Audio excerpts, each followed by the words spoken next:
venons dans ta présence, nous nous assemblons pour t'adorer. Nous venons dans ta présence, nous nous assemblons pour t'adorer. Alors Seigneur, on veut vraiment te remercier pour ce temps que nous allons passer dans ta présence.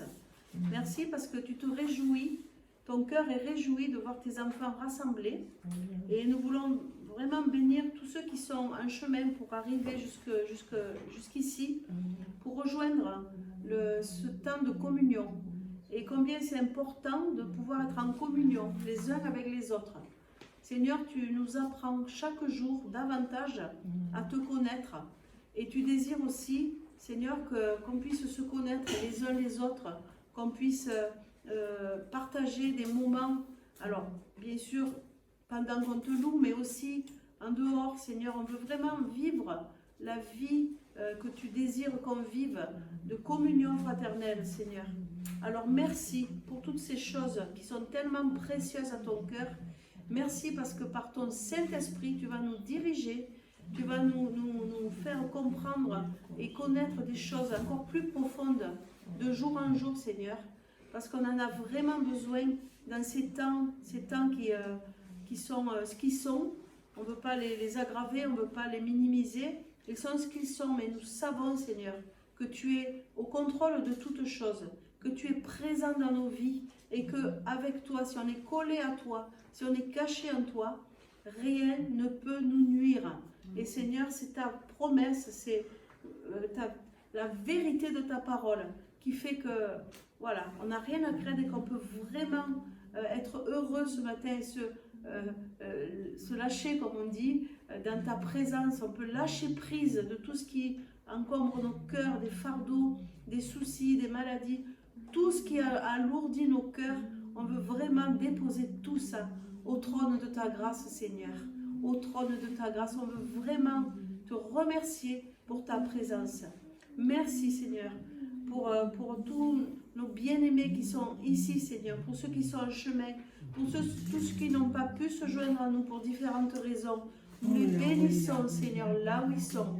Merci, Papa. Nous voulons vraiment les bénir, Seigneur, et aussi sur toute la planète, Seigneur, tous ceux qui sont en train de te louer. Merci pour cette louange permanente qui est instaurée, puisqu'il y a des décalages horaires sur la face de la terre, Seigneur. Eh bien, au travers de ces décalages, nous savons que tu as une louange permanente et nous voulons en ce moment faire notre part de louange, Seigneur, et ce bonheur et cette joie. Alléluia. Amen. Seigneur, merci. Merci, Seigneur. Alléluia. À nouveau réunis pour louer le Seigneur. À nouveau réunis, je mets le cœur à nos besoins, il est bon. Oui, notre Dieu est bon. À nouveau réunis pour louer le Seigneur. À nouveau réunis pour louer le Seigneur. À nouveau réunis, le même cœur. À nos besoins, il est bon. Oui, notre Dieu est bon. À nouveau réunis pour louer le Seigneur. Seigneur mon Dieu, Seigneur Jésus, dans ce monde qui nous entoure, où la tempête fait violence d'un bout à l'autre de la planète, si nous sommes venus aujourd'hui, ce n'est pas pour célébrer la tempête, Seigneur, mais c'est essentiellement pour célébrer celui qui nous donne la paix. Merci, Seigneur mon Dieu, d'être ce Dieu d'amour et ce Dieu de paix, ce Dieu de consolation, ce Dieu d'espoir. Seigneur, si nous sommes là ce matin, c'est essentiellement pour te dire merci. Merci pour ce que tu nous donnes. Merci parce que tu es ce Dieu grand et merveilleux, ce Dieu qui nous protège, ce Dieu qui nous guérit, ce Dieu qui nous donne de l'assurance. Seigneur mon Dieu, merci. Merci d'être ce Dieu vivant, ce Dieu présent qui est aujourd'hui au milieu de nous. Seigneur, merci de nous faire aujourd'hui sentir avec force ta présence dans notre petite assemblée. Merci d'être là présent, là où 2 ou 3 sont là réunis au milieu de nous et nous sommes, Seigneur, bien réunis entre nous pour te célébrer. Seigneur, nous savons que tu es là présent et que tu es ce Dieu vivant. Merci pour ce que tu nous donnes, merci pour ce que tu nous as donné et merci pour ce que tu nous donneras encore. Et gloire à toi pour tous tes bienfaits. Amen. Amen. Amen. Quand au vol de la tempête, nous dansons, oui, ton ciel bleu, au lieu de baisser la tête, on te les bienfaits de Dieu, on te les bienfaits de Dieu, mais tous devant tes yeux, tu verras en adorant combien le nom est grand. Quand sur la route glissante, tu chancelles sous ta croix, dans ces épreuves puissantes, qui t'a béni tant de fois. Compte les bienfaits de Dieu, mets tous devant tes yeux, tu verras en adorant combien le monde en est grand. Si tu perdras le voyage, une seule et tout trésor, pense-y d'un héritage, qui là-haut reste encore, comme les bienfaits de Dieu, mets tous devant tes yeux, tu verras en adorant combien le monde en est grand. Je ne sais pas si vous vous en rendez compte, il y a plusieurs façons de célébrer le culte. Mais ce que nous sommes en train de faire maintenant, actuellement, c'est quelque chose de formidable. C'est quelque chose de merveilleux. Pourquoi? Par sa simplicité. Et ça rappelle tout simplement ce que pouvaient faire les disciples le jour de la Pentecôte. Il n'y avait pas de tradition, il n'y avait pas de cérémonie particulière. Les gens étaient là pour célébrer le culte, pour dire Seigneur, merci pour ce que tu es, pour ce que tu fais, merci pour tous tes bienfaits. Et c'est précisément ce que nous sommes en train de faire. Alléluia. Nous sommes en train de rendre gloire à Dieu Amen. personnellement, Amen. individuellement, Amen. de tout ce qu'il a fait, lui, pour chacun d'entre nous. Alléluia. Et je trouve ça très bien. Qui sur la terre et dans le ciel est semblable à toi. Tu règnes sur tout l'univers de l'Israël. Un jour devant toi, tout genou fléchira, toute langue te bénira. Alléluia, Alléluia, Alléluia, Amen. La la la la la, la la la la la, la la la la la, la la la la la, la la la la la, la la la la la,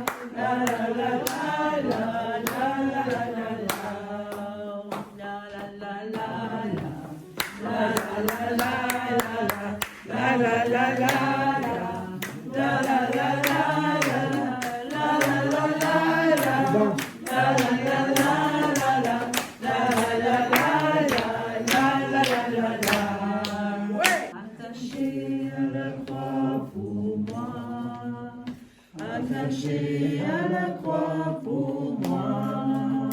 Il a pris mon péché, il m'a délivré. Attaché à la croix pour moi. Attaché à la croix Pour moi. Attaché à la croix pour moi. Il a pris tous mes maux, il m'a délivré. Attaché à la croix pour moi. Attaché à la croix pour moi. Attaché à la croix pour moi. Il a pris mon péché, il m'a délivré. Attaché à la croix pour moi. Alors, je vais vous parler du livre de la Révélation, c'est-à-dire l'Apocalypse. Alors, c'est d'après les notes, ce n'est pas spécialement de moi, c'est une recherche que j'ai faite auprès d'une étude de Jean-Marc Taubois. Je ne sais pas si vous le connaissez. Jean-Marc Taubois était un pasteur de l'église, d'une des plus grandes églises de France à Paris, au point du jour. Alors, il a écrit pas mal de choses sur l'Apocalypse avec son ami Christophe Hanoër. Dans ses notes, il commence par ses notes. Au commencement, Dieu créa le ciel et la terre. Genèse 1, 1. L'un des plus grands spécialistes de la Bible, le professeur Ismaël Eldad, affirmait que ce verset est le plus important de toute la Bible, car il contiendrait toute l'essence de la révélation divine. La première lettre de la Bible commence par la lettre bête. Bête. Ou Bereshit, si vous voulez, au complet. Bête, qui est la deuxième lettre de l'alphabet hébraïque. La lettre bête est dessinée tel un carré ouvert sur le côté gauche. Côté gauche, dans le sens de l'écriture à l'hébreu. Alors, symbolisant que l'on ne peut pas remonter le temps qui coule comme un fleuve dans une seule direction, du passé vers l'avenir. L'écriture à l'hébreu, c'est de droite à gauche. Nous sommes de gauche à droite. Donc l'ouverture est vers l'avenir et non sur le passé. Je crois que selon la Bible, il y a une intention à l'histoire de l'homme. Le mot Bereshit veut dire également pour un but, pour une intention. Il existait un but divin pour l'humanité. C'est finalement résumé par Paul quand il déclare « C'est en lui, et par lui, et pour lui, que toutes choses ont été, celles qui sont dans le ciel, sur la terre, au ciel, sur la terre et sous la terre. » Colossiens 1, 16. Les lettres de l'Apocalypse, et pas seulement les lettres, mais tout le livre, est une lettre circulaire envoyée par l'apôtre Jean aux églises d'Asie, dont il avait la responsabilité. L'Asie, c'est l'Asie mineure, c'est-à-dire la Turquie moderne. La Turquie est en réalité le deuxième terre sainte après Israël. Elle fut en effet le terrain essentiel de l'apostolat de Paul, de son équipe missionnaire. Comme nous lisons dans le livre des Actes, dans ce pays, Paul fonda de nombreuses églises florissantes et devint le bastion du christianisme ancien. Et quand nous lisons les 7 lettres de cette église, nous nous rendons compte que l'époque des splendeurs spirituelles et de ces communautés appartenaient déjà au passé, à part de ces églises, Nîmes et Philadelphie.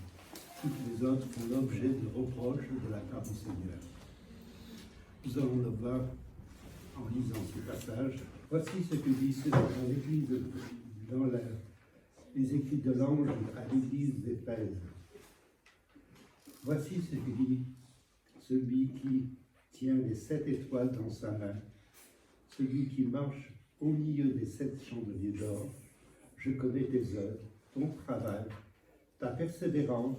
Je sais que tu ne peux pas supporter les méchants. Et ce que j'ai contre toi, c'est que tu as abandonné ton premier amour. Repens-toi. Que celui qui a des oreilles écoute ce que l'Esprit dit aux églises. Au vainqueur, je donnerai à manger le fruit de l'arbre de vie qui est dans le paradis de Dieu. En Apocalypse, le chapitre 2, le premier chapitre, le premier verset. Bon, je ne lis pas tout le truc, je lis uniquement l'essentiel, ce que Jésus a voulu faire ressortir à l'Église de Smyrne. Sois fidèle jusqu'à la mort, et je te donnerai la couronne de vie. Que celui qui a des oreilles écoute ce que l'Esprit dit aux églises. Le vainqueur n'aura pas à souffrir de la seconde mort. Bergame.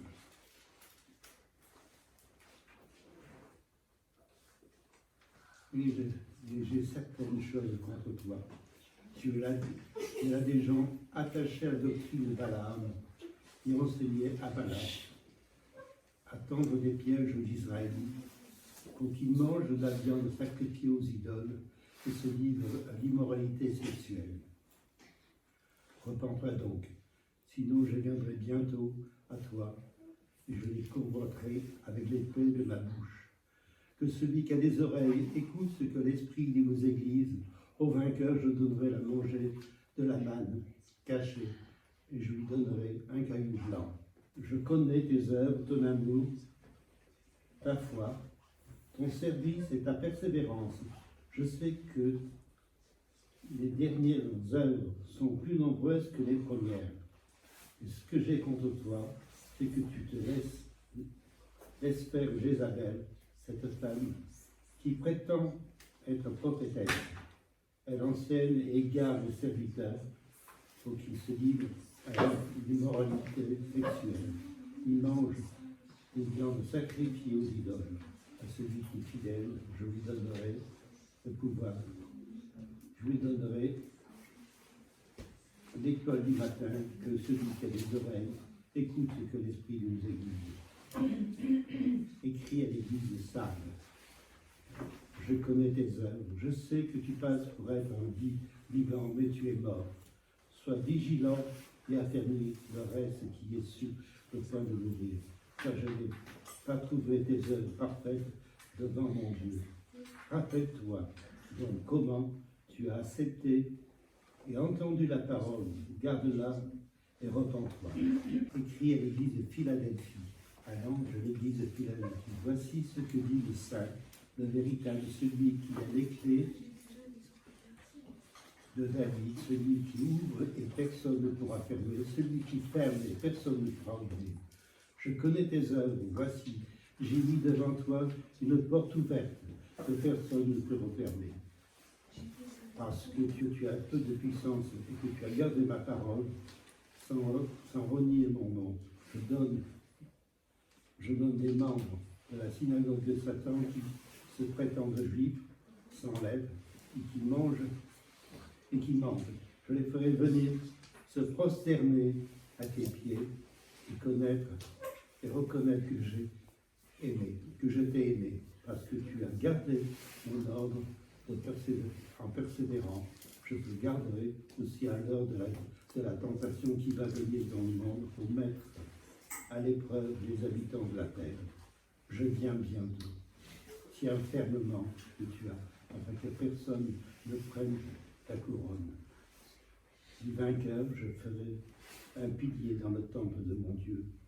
Il n'en sortira plus jamais. J'écrirai sur lui le nom de mon Dieu, celui de la ville de mon Dieu, la nouvelle Jérusalem qui descend du ciel, de près de mon Dieu, ici pour vous, mon nom nouveau, celui qui a des nouvelles, qui a des oreilles. Écoute ce que l'Esprit dit aux églises. Lettre à l'église de Laodicée. Voici que tu dis la-même, le témoin fidèle et véritable, l'auteur de la création de Dieu. Je connais tes œuvres, je sais que tu n'es ni froid ni bouillant. Si seulement tu étais froid ou bouillant, ainsi, parce que tu es tiède et que tu es ni froid ni bouillant, je vais te vomir de ma bouche. En effet, tu dis, je suis riche, je suis enrichi, je n'ai besoin de rien, et ne me fais pas que malheureux, misérable et pauvre, aveugle et nu. Je te conseille donc d'acheter chez moi de l'or purifié par le feu, afin que tu deviennes vraiment riche. Des vêtements blancs, afin que tu sois habillé et qu'on ne voit pas la honte de ta nudité. Ainsi un remède à appliquer sur tes yeux, afin que tu vois. Moi, je reprends, je corrige tout ce que j'aime. Et donc, zèle et repens-toi. Voici, je me tiens à la porte et je frappe. Si quelqu'un entend ma voix, ouvre la porte, j'entrerai chez lui. Je souperai avec lui et lui avec moi.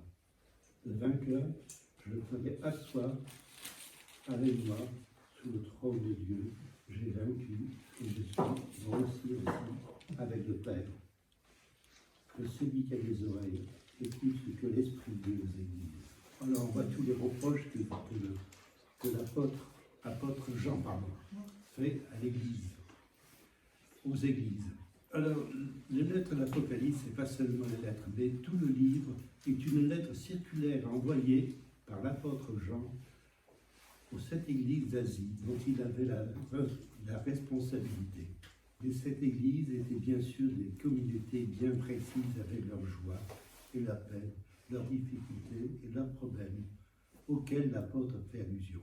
Quand on voit la patience de Dieu pour ses enfants, il les avertit de leurs problèmes. S'ils s'égarent, ils vont à la perdition. Je crois que cet avertissement s'adresse à toutes les églises, pas seulement la nôtre, celles qui sont citées, mais l'église dans le temps. Et cette église était bien sûr des communautés bien précises. Et cette église, le chiffre 7 est un chiffre plein de plénitude, ce qui signifie dans le langage codé de l'Apocalypse qu'au-delà de cette communauté, elle est adressée à l'église de tous les temps, de tous les lieux, et en particulier à l'église de la fin des temps, dont nous sommes là. Alors, on a l'habitude de dire que nous les évangélistes, notre église, c'est Philadelphie. Et c'est vrai que Philadelphie est pleine de compliments. Elle n'a pas de reproches. Par contre, l'Odyssée, alors là, il y a beaucoup de reproches. Et on attribue, et nous, le monde évangélique, on attribue cette église au monde catholique. Personnellement, je préfère parler de la vérité que des erreurs. Quand on critique, c'est de la malédiction qu'on met sur la tête de l'autre. L'Apocalypse est un livre obscur que le sang de son nom. Apocalypse, dévoilement. Il appartient à un type de littératiologie particulier, mystère et secret. C'est un livre qui se dévoile petit à petit, comme le montre l'ouverture des psaumes à partir du chapitre 5. Comme le dit le livre de Daniel, à la fin des temps, la connaissance augmentera. Il est donc vain d'essayer, dès lors, d'en sonder les mystères. La plénitude du mystère du Messie sera totalement révélée quand dans tout dernier moment, le secret de Dieu doit être respecté. Néanmoins, parce que nous sommes dans les temps de la fin, je soulève une partie du voile et nous pouvons avoir sur ce livre mystérieux un certain nombre de clartés. Oui, je lis beaucoup et donc à travers ces nouvelles lectures, il y a des choses qui sont intéressantes et que j'aime bien partager. Alors, en quelque sorte, je vous ai partagé un livre qui est assez important, qui concerne l'Apocalypse, qui a été écrit par Jean-Marc Taubois, que j'ai connu personnellement. Christophe Adler, c'est un jeune, je ne sais pas qui c'est, que je ne connais pas. Eh bien, Seigneur, tu vois, nous sommes là devant toi. Nous devons prendre conscience que sur toutes ces lettres, ces avertissements que tu donnes aux églises ne s'adressent pas seulement aux différentes églises qui sont nommées, mais à nous, l'église de la fin des temps. Que nous puissions, au travers de la lecture de ces églises, de ces lettres, que nous puissions, que le Saint-Esprit puisse nous éclairer, nous conduire et nous corriger. Que nous puissions demander pardon pour nos erreurs, nos égarements. Seigneur, notre souhait, c'est de pouvoir te retrouver, toi, Seigneur et Seigneur, le roi des rois. Le début de la Bible commence par un mariage Adam et Ève. Et le dernier livre de la Bible parle d'un mariage aussi, celui de Jésus, le Messie, avec son Église. Je voulais simplement ajouter, il est question de partage. Puisqu'il est question de partage, j'aimerais partager avec vous ce que cette lecture m'a inspiré de bon et de bien pour tout le monde. Et pour moi, c'est également un message d'espoir. Chaque fois que je lis cette histoire des 7 églises d'Asie, la première question qui apparaît, c'est de dire, mais notre église locale, notre petite église locale, dans quelle église peut-on la situer? Et à tort ou à raison, j'espère, je souhaite vraiment que notre église, notre petite église, soit vraiment celle que Jacques vient de lire, l'église de Philadelphie.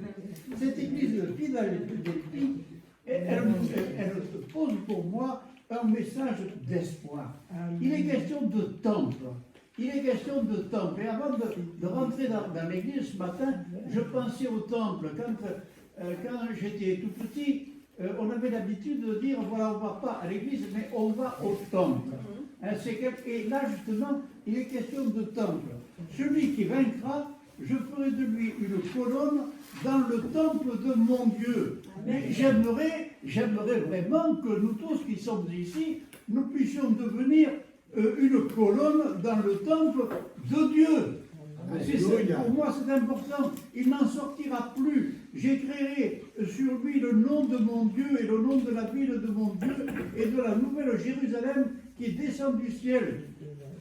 Vraiment, je souhaite profondément que l'Église dans laquelle nous sommes, cette assemblée chrétienne, le rameau d'Olivier, c'est aujourd'hui la fête des rameaux, et c'est la fête du temple de Dieu. À plusieurs reprises, dans le texte qui parle de la fête des rameaux, à 3 reprises, il est question du temple de Dieu. Et je souhaite profondément que le bâtiment dans lequel nous sommes soit vraiment béni et soit vraiment le temple de Dieu, parce que ce temple de Dieu, ces bâtiments, ces pierres qui sont là, ont abrité une assemblée qui est véritablement l'Église. Nous sommes dans ce temple de Dieu, se trouve située l'Église, c'est-à-dire nous-mêmes, le corps de Christ. Que la bénédiction aujourd'hui soit vraiment pleinement sur nous, sur cette Église qui est la nôtre, et que nous puissions avoir la force de pouvoir diffuser à tous ce message d'amour et ce message de paix dont notre pays, dans notre ville, a tant besoin. J'avais envie de dire cela, d'apporter un message d'espoir, un message de paix. Oui. Amen. Oui, je confirme parce que c'est vraiment de réaliser qu'on ne va pas à l'église. On ne va pas à l'église. Ici, ce n'est pas l'église. C'est l'église qui vient se réunir dans un lieu qu'on peut appeler temple, qu'on peut appeler la salle, mais le bâtiment, c'est pas l'église. L'église, c'est nous, c'est chacun d'entre nous, et c'est l'église, le corps réuni. Hein? Donc, vraiment, je confirme ça, Marc. Et aussi le fait que je te regardais pétiller. Marc, tu pétilles. Et tu nous fais du bien de vous voir arriver tous les deux comme 2 amoureux là, du premier jour. c'est vraiment une bénédiction et ça, je veux aussi l'ajouter au bienfait de Dieu, de vous voir et avec cette jeunesse, cette pétillance, chaque fois, c'est vraiment un grand bonheur. D'après ce que tu as dit, Marc, je voudrais ajouter concernant l'espoir. L'espoir. Quand on lit l'Apocalypse, c'est plein de problèmes, de catastrophes. C'est un peu inquiétant, mais c'est rempli tellement d'espoir. Amen. Tellement de choses. On devrait être heureux de pouvoir dire nous allons vers la délivrance. Voilà ce que dit l'Apocalypse. Et pourquoi ce message d'espoir? Qu'est-ce que nous avons fait pour obtenir ce message d'espoir? C'est pas dit, c'est pas moi, c'est parce que tu as gardé la parole. Nous avons gardé la parole. Nous nous sommes appuyés sur la parole. Persévérance. C'est important. Amen. Amen. On n'a pas ajouté, on n'a pas retranché. Il est dit, juste à la fin de l'Apocalypse, il a dit que celui qui ajoutera ou celui qui retranchera sera retranché du royaume de Dieu. Et nous avons, nous, gardé cette parole. C'est pas un message d'espoir, ça. Amen. Amen. Alléluia. On voit tous les avertissements que Jésus donne à son Église. Cette Église qui n'était pas parfaite, qui a des reproches. Et cependant, Jésus avertit son peuple de revenir sur ces nouvelles voies. Et je trouve que dans ce que dit le chapitre 8, les premiers versets, il y a maintenant plus de condamnation pour ceux qui sont en Jésus-Christ. Alors, qu'est-ce que ça veut dire, ceux qui sont en Jésus-Christ? C'est ce que nous l'avons dit tout à l'heure. La fidélité, appartenir à Jésus, reconnaître Jésus comme notre Sauveur et Seigneur, qui ne vivent pas seulement conformément à leur nature propre, mais conformément à l'Esprit. À l'Esprit, la loi de l'Esprit qui donne la vie en Jésus-Christ, m'a libéré de la loi du péché et de la mort. Car ce qui est impossible à la loi, parce que la nature humaine la rendait impuissante, Dieu l'a fait. Et reconnu, il a condamné le péché dans sa nature humaine et envoyé à cause du péché son propre Fils dans une nature semblable à la sienne que nous sommes. Voilà, ainsi la justice de Dieu s'est établie. Nous sommes là parce que nous sommes justifiés. Seigneur, merci. Merci parce que on ne sait pas pourquoi, Seigneur, tu nous as choisis, tu nous as mis à part. Et Seigneur, je te remercie. Je te remercie pour ton amour. L'amour que tu as pour moi, que tu as pour chacun d'entre nous. Je ne méritais rien. Mais tu es venu, tu m'as pris par la main. Malgré mes habits qui étaient tout pleins de boue, tout sales, déchirés, tu m'as pris dans tes bras et tu m'as entouré de ton amour, de ta présence. Et maintenant, je peux regarder droit dans tes yeux, sans avoir honte de ce que j'étais avant. Seigneur, merci. Merci parce que tu es merveilleux. C'est ce que nous voulons te dire aujourd'hui. Seigneur, tu es merveilleux. Parce que tu es dans le roi des rois, tu es le Seigneur des seigneurs. Et nous voulons t'aimer.